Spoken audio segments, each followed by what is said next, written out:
Salutations, everybody. It is Matty here today, and just this last Thursday, we saw Elden Ring for the first time in a long time, and I know a lot of you may have already forgot about that. With all the excitement of E3, the tons of announcements, the monumental confirmation that Just Dance 2022 is not coming to Wii. Imagine that. Imagine being in the 2020s and working on Wii stuff. Wow. Anyway, it's not happening. I know that's captured the audience quite a bit, but I want to ground you back in the worlds of RPGs and talk to you about Elden Ring. This game sounds amazing, and it's coming out, seems like they're feeling pretty confident, at least it's coming out January of 2022.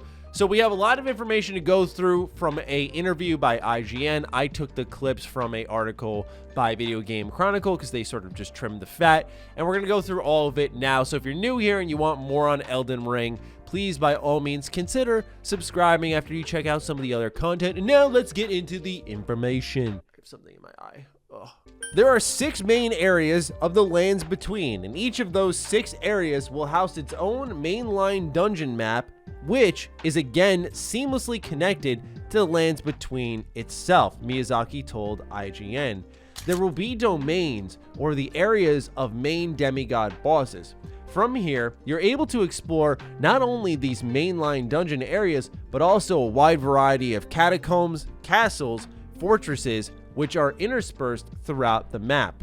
So there's this one point in the trailer where you can see your character on horseback and you see the road and you see this whole open area.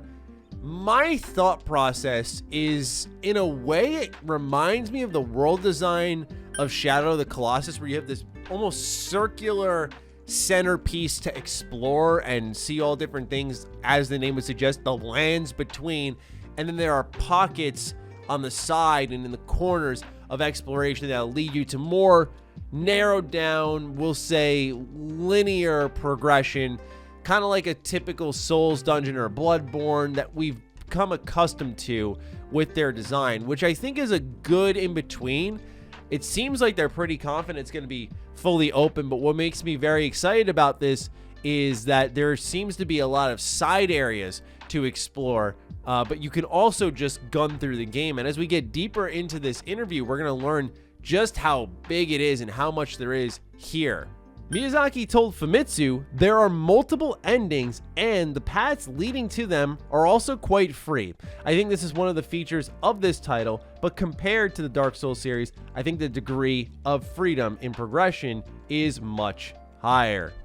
We've seen this before. My favorite instance of FromSoft multiple endings is 100% Bloodborne. I won't spoil it just in case anyone hasn't played it, and I know there's a lot of anticipation for like a next-gen patch or a PC release, so I 100% hear you on that. Maybe people are waiting, but that was my favorite instance of that. I love the idea that they're toying with it, even though it's in an open-world setting. This was something that I was a little bit, I don't want to say worried about, but how much would get watered down in their efforts of retaining the Souls identity and so many hardcore things that this game is known for doing, while also doing something much more accessible and consumer friendly, I think, consumer appealing rather, like an open world. It's always that balance where I am always and forever a hub guy, because I feel like you can get that open world juice. You can feel it flow through your body just a little bit, but it's focused enough where there's enough reaction to the things you're doing to the world.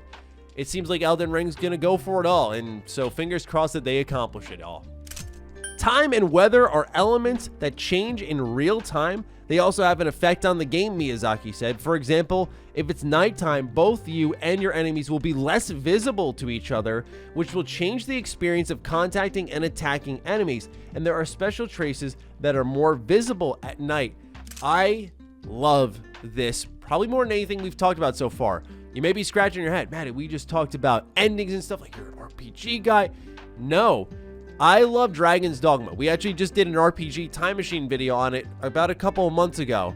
It is so phenomenal, and one of the things I loved about it is nighttime is truly night. When you go out and it is dark, it is dangerous. Now, they haven't emphasized the way creatures respond to nighttime other than just the vision cones, but I love that it changes how the game plays, where perhaps it is more safe to maneuver in an area at night. I think with all of these mechanics, it adds depth to to things that people wouldn't typically expect, like even in a walkthrough. That's what I'm most curious about. I'm good friends with Fightin' Cowboy, who does phenomenal walkthroughs here on YouTube for all Souls games on top of many other playthroughs. And I wonder what exactly it's going to be like doing a walkthrough for an open world Souls style game where there's just so many ways to approach things already in their more, I'd say, linear fashion, let alone when things are blown wide open and have mechanics like this, where something as simple as vision cones are impacted at night. So is it easier to get through an area if you go there at night?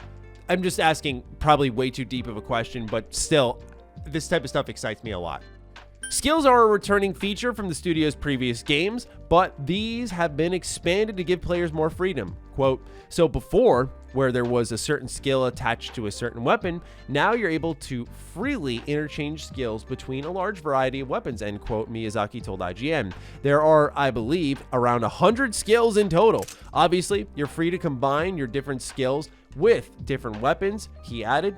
You're free to build your character with different weapons and equipment. You're free to learn magic as well. So if you throw all those things in, we think the build customization is going to be even richer and even more varied than before.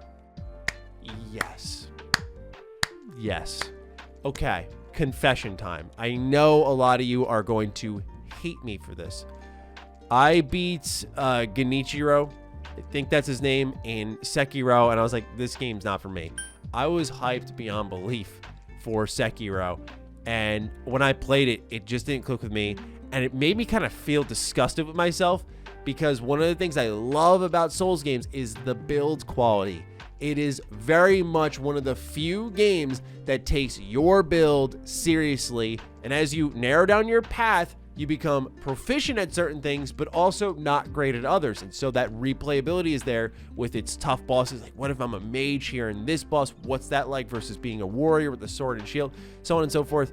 Sekiro had just pure skills, and it's not by any means a bad game, but I adore the customization and agency I have over the characters I've built in Souls and Bloodborne. That speaks to me, I think, just more than running around and kind of doing a rhythm deflection game. It just didn't engage me as deeply. So for me to hear this is actually very relieving. I need to emphasize that. And I don't know if I'm alone on that. Anytime I talk about Sekiro and I kind of air, hey, I don't really think the game, I'm not really crazy about the game. Yeah, a lot of people take umbrage with that, which, you know, hi, how's it going? I'm going to keep reading. Players will be able to summon spirits to fight alongside them in certain areas, but these spirits are also collectible elements like weapons, armor, magic, etc., and can be used as equipment selection elements, Miyazaki told Famitsu. You can summon a shield to act as a rear guard or an archer to assist you in your assault, or you can use a spirit as a decoy to get behind an enemy position. There are also growth elements for spirits. As with weapons, you can choose which spirit you want to grow. Okay, so, I don't know if this is a drastic leap, but is this almost like Pokemon elements? Like you get a spirit and you could sort of grow it and have a powerful archer spirit or a shield. I like that a lot. Of course, the main question always is, and I feel like the cycle repeats anew with every FromSoft game, is you see them adding and loosening things up, and people go, well, is it going to be easier now? I don't want it to be easy. And you see something like this where you can get spirits, and guess what? Just like you pop an Estus flask, you can use these spirits as a equipment selection, and you can upgrade them. I think that's exciting because it adds an element that other games don't have. But more importantly is I anticipate, as per usual with FromSoft, is you'll think you've got the advantage because you've got these things, and the game will beat your ass regardless. So to me, I just can't help but get excited about these little changes here and there. Multiplayer is something that's in Elden Ring. People were surprised about this because it goes up to 4 players, and we have a little bit more information on how that's going to roll.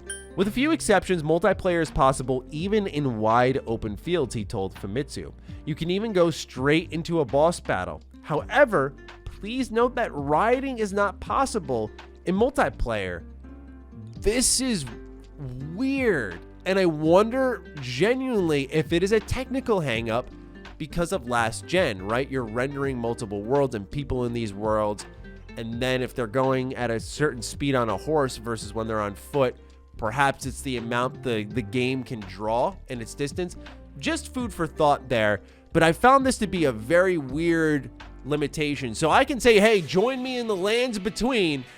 We will have to run on foot. I don't know how flexible this multiplayer will be. It does not sound like what I was hoping for, which was, hey, just get rid of this summoning stone BS. Just let me invite a friend from the friends list, have them join. They pop in right in front of me, call it a day. I know it's not that simple to implement, but I'm sure it's more simple than this summon sign stuff that they do. But anyway, it seems that there are exceptions to when and where your friends will appear. And I imagine it may be stuff like, you can't come into the final boss or something like that. But when it comes to the lands between, it seems very selective. I mentioned difficulty, and here are some thoughts from Miyazaki on the difficulty of Elden Ring. He says that he thinks Elden Ring's difficulty level as a pure action game is lower than Sekiro or Bloodborne. Sekiro makes sense. Sekiro is very difficult.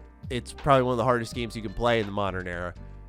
While Bloodborne, I didn't find terribly difficult outside of a boss or two, specifically in the Chalice dungeon. So for me, I don't really find that to be a hard game. They're all hard games, but for me, it was really just the beginning segment, getting slapped on the hand so many times because you're used to one specific style of Demon Souls and Dark Souls, of rolling constantly and shield hugging.